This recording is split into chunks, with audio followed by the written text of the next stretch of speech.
इस बार का अनाउंसमेंट सबसे अलग है क्योंकि इस बार बहुत सारे चेंजेस हैं। तो अब आईएमआई जो है वो फ्लीट मैनेजमेंट के अंडर में आती है। आपने पहले आईएमआई में एग्जाम दे दिया है, तब आप मुंबई में एग्जाम नहीं दे सकते हैं। अगर आप किसी भी तरह का गलत करते हुए पकड़े गए, तब आपको आपका रजिस्ट्रेशन कैंसिल कर दिया जाएगा, आपको एग्जाम नहीं दिया जाएगा। इंटरव्यू क्लियर होने के चांसेस बहुत रहेंगे।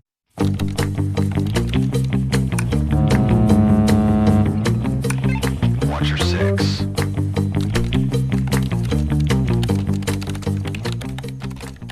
Hello everyone. सो जहां सभी कंपनीज के फॉर्म रिलीज हो गए हैं, वहीं फ्लीट मैनेजमेंट ने भी अपना अनाउंसमेंट कर दिया।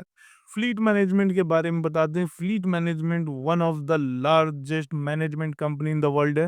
हांगकांग बेस्ड कंपनी है और बहुत बड़ी मैनेजमेंट कंपनी है। हम खुद फ्लीट मैनेजमेंट में थर्ड ऑफिसर के रैंक पे हैं। तो फ्लीट मैनेजमेंट का डीएनएस स्पॉन्सरशिप के लिए अनाउंसमेंट हो गया है और इस बार का अनाउंसमेंट सबसे अलग है क्योंकि इस बार बहुत सारे चेंजेस हैं। क्योंकि आपने सुन रखा होगा कि फ्लीट मैनेजमेंट जो कि कैरावेल कंपनी के अंडर आती है, कैरावेल कंपनी ने फ्लीट आईएमआई ग्रेटर नोएडा को खरीद लिया है। अभी अमाउंट डिस्क्लोज नहीं हुआ है किस अमाउंट में खरीदा गया, लेकिन हाँ, अब आईएमआई जो है वो फ्लीट मैनेजमेंट के अंडर में आती है। ठीक है, मतलब जिस तरह से ग्रेट ईस्टर्न का खुद का इंस्टीट्यूट ग्रेट ईस्टर्न, वैसे ही अब आप कह सकते हैं फ्लीट मैनेजमेंट का इंस्टीट्यूट आईएमआई। ठीक है, अब हम आईएमआई के बारे में कोई बुराई नहीं करेंगे क्योंकि आईएमआई अब पहले वाला आईएमआई नहीं रहा। ठीक है, चलिए तो अब अनाउंसमेंट के बारे में बता दें। अनाउंसमेंट ये है कि 7 अप्रैल से जो है वो फॉर्म रिलीज होगा। ठीक है, रजिस्ट्रेशन स्टार्ट हो जाएंगे और 7 अप्रैल से रजिस्ट्रेशन स्टार्ट हो जाएंगे एंड 27 अप्रैल तक रजिस्ट्रेशन चलेंगे। एग्जाम्स जो है वो 2 सेंटर्स पे होंगे। पहला है आईएमआई ग्रेटर नोएडा में होगा। आईएमआई ग्रेटर नोएडा में 5 मई और 6 मई को एग्जाम्स होंगे, जो कि आईएमआई कैंपस है। ठीक है, और इसका इंटरव्यू जो शेड्यूल होगा 7, 8 और 9 मई को होगा। ठीक है, तो ये पहला राउंड का पहला एग्जाम है। फिर पहला ही राउंड का दूसरा एग्जाम जो है वो फ्लीट मैनेजमेंट ट्रेनिंग इंस्टीट्यूट जो कि नवी मुंबई में है, वहां पर होगी 12 मई को। 12 मई को एग्जाम होगा और इसका इंटरव्यू शेड्यूल होगा 13, 14 और 15 मई को। मतलब कि इस बार सिर्फ 2 जगह एग्जाम्स हो रहे हैं। पहला है आईएमआई में, दूसरा है एफएमटीआई जो कि फ्लीट मैनेजमेंट ट्रेनिंग इंस्टीट्यूट है और ये नवी मुंबई में है, वहां पर है। इंटरव्यू भी 2 जगह होंगे, एक दिल्ली में होगा और एक मुंबई में होगा। मुंबई में इनके ऑफिस में ही होगा। ठीक है, ये 2 चीजें हैं, 2 जगह है। इस बार 7 आइलैंड एमेट ओमेट कहीं नहीं हो रहा, टीएस रहमान ने तो कहीं नहीं हो रहा। बच्चे मोस्ट प्रोबेबली हमको तो लगता है कि सारे के सारे आईएमआई ही जाएंगे क्योंकि अब आईएमआई पूरा का पूरा फ्लीट मैनेजमेंट के अंदर आ गया है। अब उसके बाद से दूसरा चीज है जो एलिजिबिलिटी है। एलिजिबिलिटी में कोई भी चेंजेस नहीं है, लेकिन आपको बता दें अगर आपने पहले आईएमआई में एग्जाम दे दिया है, तब आप मुंबई में एग्जाम नहीं दे सकते हैं। अगर आप किसी भी तरह का गलत करते हुए पकड़े गए, तब आपको आपका रजिस्ट्रेशन कैंसिल कर दिया जाएगा, आपको एग्जाम नहीं दिया जाएगा। एज, अब आ जाते हैं एलिजिबिलिटी पे। तो आई एम फ्लीट मैनेजमेंट का एलिजिबिलिटी पहले से जो है वही है, 20 साल एज होना चाहिए। 1 जुलाई 2025 के रेफरेंस में, मतलब कि उससे पहले आप 20 के अगर हो गए, तब tata bye bye, game over. ठीक है, 1 जुलाई के बाद अगर आप 20 के होते हैं तब आप एलिजिबल हैं। ठीक है, उसके बाद से 12 जो है आपका 2024 में क्लियर होना चाहिए या फिर 2025 में। 2023 वाले tata bye bye, take care हो जाएंगे। पीसीएम, पीसीएम में जो है आपका 70% पीसीएम होना चाहिए और 12 इंग्लिश में भी आपका 70% मार्क्स होना चाहिए। Improvement exam result will not be considered. आपने अगर इम्प्रूवमेंट दिया है तो आपका रिजल्ट, मतलब वो रिजल्ट कंसीडर नहीं किया जाएगा। Candidates who have appeared for their 12 standard board exam via and open board, open board वाले पहले भी फ्लीट मैनेजमेंट में एलिजिबल नहीं थे, अभी भी नहीं है। ठीक है, अगर आपका 1 साल गैप एक्स्ट्रा है तब भी आप एलिजिबल नहीं। मान लीजिए आपने 2021 में 10th पास किया, 2024 में 12 पास किया, तब भी आप एलिजिबल नहीं है।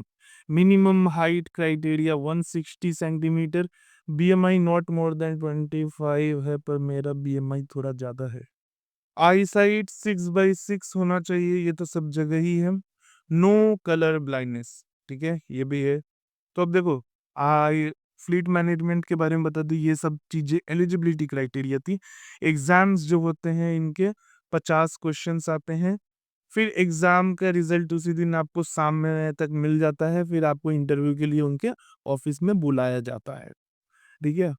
अब फ्लीट मैनेजमेंट के सिलेक्शन में कंपटीशन ज़्यादा नहीं होता है, क्योंकि पीसीएम 70% चाहिए, तो बहुत कम लोग पहले ही अपीयर होते हैं और फिर उसमें भी मोस्टली अच्छे बच्चे होते हैं। देखो, तो कंपटीशन कम होता है, लेवल ज़्यादा हो जाता है, डिफ़िकल्ट हो जाता है, क्योंकि सब 70% के ऊपर वाले स्मार्ट स्मार्ट बच्चे हैं, ठीक है? अगर हम आपको आईएमए का रिज़ल्ट बताएँ ना, तो आप यकीन नहीं करोगे, लास्ट ईयर अगस्त बैच में 35 से ज़्यादा बच्चे, 30-35 के अप्रॉक्सिमेटली बच्चे हमारे आईएमए मेट से फ्लीट मैनेजमेंट में सिलेक्ट हुए थे।